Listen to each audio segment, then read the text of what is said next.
بن حارثہ تکفی رضی اللہ تعالیٰ عنہ حضرت سیدنا ابو ہریرہ رضی اللہ تعالیٰ عنہ سے روایت کرتے ہیں کہ رسول اکرم صلی اللہ علیہ وآلہ وسلم نے 10 صحابہ کرام پر مشتمل ایک قافلہ کسی محاذ پر روانہ فرمایا اور حضرت سیدنا عاصم بن ثابت رضی اللہ تعالیٰ عنہ کو ان پر امیر مقرر فرمایا۔ جب یہ حضرات عصفان اور مکہ مکرمہ کے درمیان واقع ایک وادی میں پہنچے تو قبیلہ حذیل کے کچھ لوگوں کو ان کی خبر ملی، لہذا 100 تیر اندازوں نے ان کا تعاقب شروع کر دیا۔ ایک جگہ صحابہ کرام کا یہ قافلہ کھانا کھانے کے لیے ٹھہرا، وہاں کھجوریں وغیرہ تناول فرمائیں، پھر آگے روانہ ہو گئے۔ جب یہ لوگ پیچھا کرتے ہوئے اس مقام پر پہنچے اور وہاں کھجوروں کی گٹھیاں دیکھیں تو آپس میں کہنے لگے کہ یہ تو مکہ مکرمہ کے کھجوروں کی گٹھیاں ہیں، انہیں ڈھونڈو، وہ ضرور کہیں آس پاس ہی موجود ہوں گے۔ جب حضرت سیدنا عاصم بن ثابت رضی اللہ تعالیٰ عنہ نے محسوس فرمایا کہ ہمارا پیچھا کیا جا رہا ہے تو آپ رضی اللہ تعالیٰ عنہ نے تمام صحابہ کرام کو لے کر ایک میدان میں آ گئے۔ جیسے ہی یہ میدان میں آئے تو دشمنوں نے انہیں گھیر لیا اور کہا، تم سب اپنے آپ کو ہمارے حوالے کر دو، ہم وعدہ کرتے ہیں کہ تمہیں قتل نہیں کریں گے۔ حضرت سیدنا عاصم بن ثابت رضی اللہ تعالیٰ عنہ نے فرمایا کہ میں ہرگز کسی کافر کے وعدے کا اعتبار نہیں کروں گا، ہم اپنے آپ کو تمہارے حوالے نہیں کریں گے۔ جب دشمنوں نے یہ سنا تو ان پر تیروں کی بارش کر دی۔ حضرت سیدنا عاصم رضی اللہ تعالیٰ عنہ نے اللہ عز و جل کی بارگاہ میں دعا کے لیے ہاتھ اٹھا دیے اور عرض کی کہ اے میرے پروردگار عز و جل، ہماری اس حالت کی خبر رسول اکرم صلی اللہ علیہ وآلہ وسلم کو پہنچا دے۔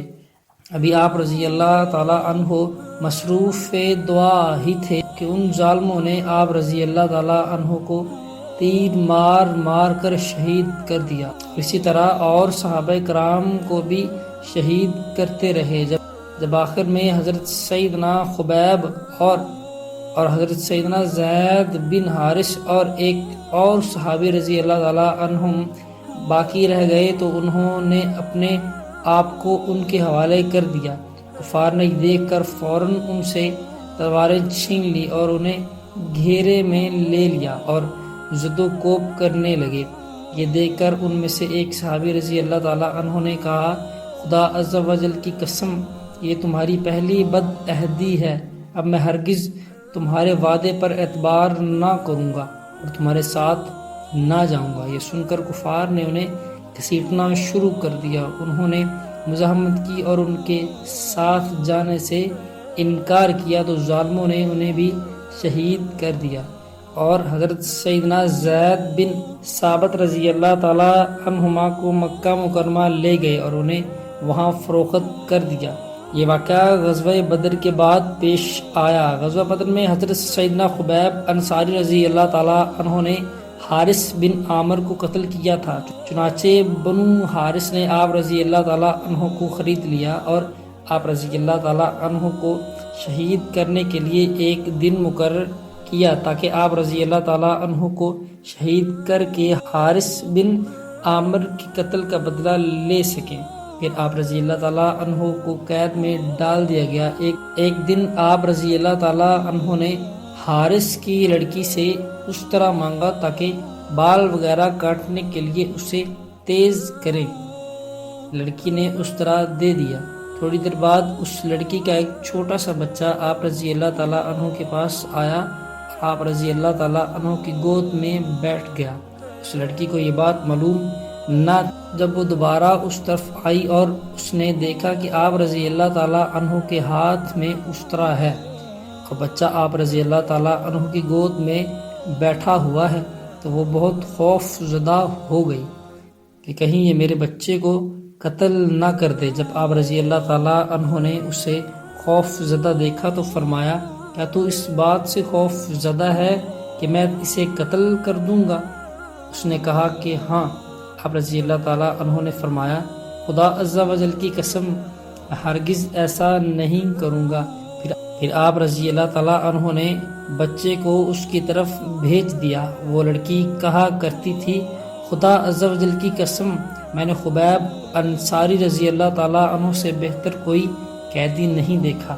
میں نے ایک دن دیکھا کہ حضرت سیدنا خبیب انصاری رضی اللہ تعالیٰ عنہ کے ہاتھ میں انگور کا ایک گوشہ تھا اور آپ رضی اللہ تعالیٰ عنہ اس میں سے تناول فرما رہے تھے، حالانکہ ان دنوں مکہ مکرمہ میں کہیں بھی انگور نہ تھے۔ یہ رزق اللہ تعالیٰ نے انہیں عطا فرمایا تھا۔ اللہ تعالیٰ اپنے نیک بندوں کو ایسی جگہ سے رزق عطا فرماتا ہے کہ جہاں کا وہم و گمان بھی نہیں ہوتا۔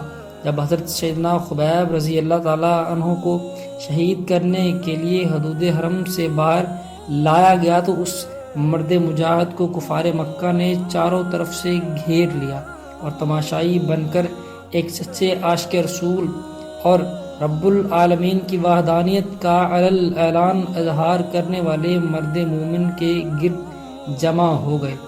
آپ رضی اللہ تعالیٰ عنہ بالکل نہ گھبرائے اور آپ رضی اللہ تعالیٰ عنہ کے پایہ استقلال میں ذرا برابر بھی کمی نہ آئی، بلکہ آپ رضی اللہ تعالیٰ عنہ کے دل میں جلتی ہوئی ایمان کی شمع مزید روشن ہو گئی اور آپ رضی اللہ تعالیٰ عنہ نے ان کفار بد اتوار سے فرمایا مجھے 2 رکعت ادا کر لینے دو تاکہ میں اپنے اس رب حقیقی عز و جل کی بارگاہ میں آخری بار سجدہ ریز ہو سکوں جس کے نام پر مجھے شہادت مل رہی ہے۔ انہوں نے اجازت دے دی اور آپ رضی اللہ تعالیٰ عنہ کی بیڑیاں کھول دی۔ آپ رضی اللہ تعالیٰ عنہ نے قبلہ رو ہو کر نماز شروع فرما دی۔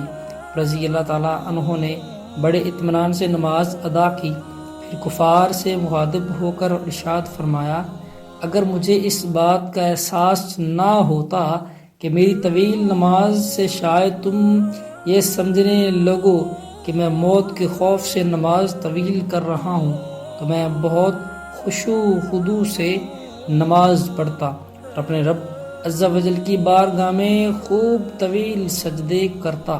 پھر ان ظالموں نے آپ رضی اللہ تعالیٰ عنہ کو کھجور کے ایک تنے کے ساتھ باندھ دیا۔ آپ رضی اللہ تعالیٰ عنہ نے حضور اکرم صلی اللہ علیہ وآلہ وسلم کی بارگاہ میں پیکس پناہ میں استغاثہ پیش کیا، یا محمد صلی اللہ علیہ وآلہ وسلم کی صدائیں بلند کیں۔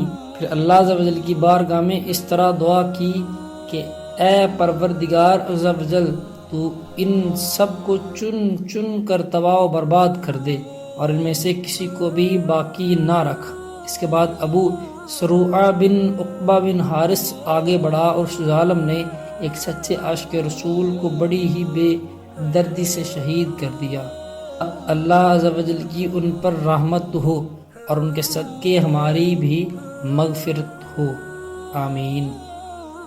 نیکی کی بات پھیلانا صدقہ جاریہ ہے۔ ایسی بہت ساری خوبصورت حکایات سننے کے لیے ہمارے چینل کو سبسکرائب ضرور کر دیجیے گا۔